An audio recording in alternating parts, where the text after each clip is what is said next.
Welcome back to another Candy Compass Candy exploration.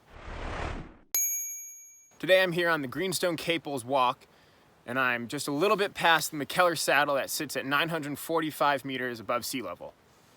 I'm out here in the mountains and it's been snowing quite a bit, so I need something to warm up. So I thought I would go with the Sour Patch Kids Fire. Now, these are one of those candies that's supposed to taste spicy or heat up your mouth. It even says here, contains heat sensation. Excessive consumption may cause temporary irritation to the mouth. They've got 4 different flavors. They've got the Berry Blaze, the Tropical Flame, the Apple Fever, and the Angry Watermelon. I personally don't like my candy to be very angry, but I guess I trust them. So we're gonna start off with the Apple Fever.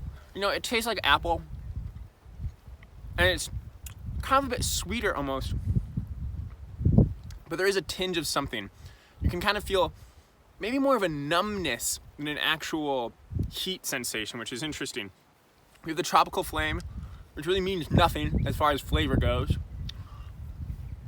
Again, it's got maybe an orange, maybe a mango-y flavor. We have the Berry Blaze, which, you know,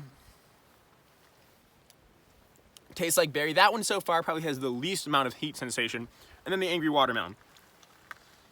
What's interesting about these is that it's kind of a delayed fuse.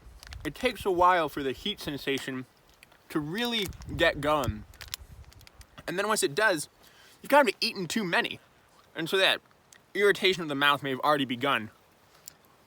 And it's too late for you now.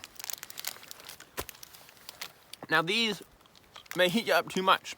And if that happens, luckily Sour Patch Kids thought of that with the Sour Patch Kids Freeze. Now this is the whole opposite concept. Again, you've got 4 flavors. This one is the Cola Blast, the Sparkling Fairy Floss, which, again, I have no idea what that's supposed to mean.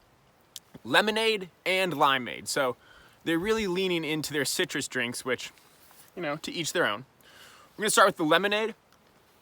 What's fascinating about these is where the heat sensation is kind of at the back of the throat. This is much more at the front of the mouth, the edges, and the tip of the tongue. And you can already feel that one kicking in much sooner. It's a sort of numbness rather than any sort of cool or refreshing sensation. Next we have the Limeade. The flavors themselves are fine.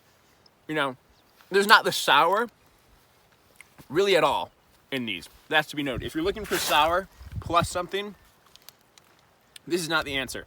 The Sour Patch at this point is purely in name. There's no sour here. Maybe they still come from a patch.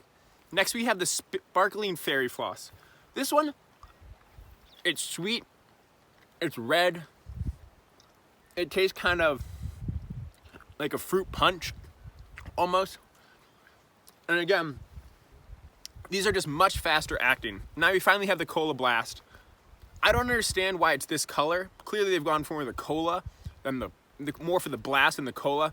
Unless, of course, they're talking about Taco Bell's Baja Blast, in which case, right on the money. Really got that one right. And it has a bit more of a Mountain Dew Baja Blast flavor. So these guys are okay. You know, I'm losing a lot of them, but I don't mind. They're an interesting novelty. I wouldn't recommend eating a whole bag because they make your mouth feel very, very weird. And really, I don't see the point of them. Maybe they get a couple people like me to buy them because they're curious and they're silly, but there's nothing really great about them. They're much better as just the regular old Sour Patch Kids, which I would recommend 10 out of 10 times. But the Sour Patch Kids Fire and the Sour Patch Kids Freeze, they definitely count as candy, but maybe more chemicals than candy. This has been a Candy Compass Candy exploration from the Greenstone Caples Path. Brush your teeth, eat some candy. We'll see you next time.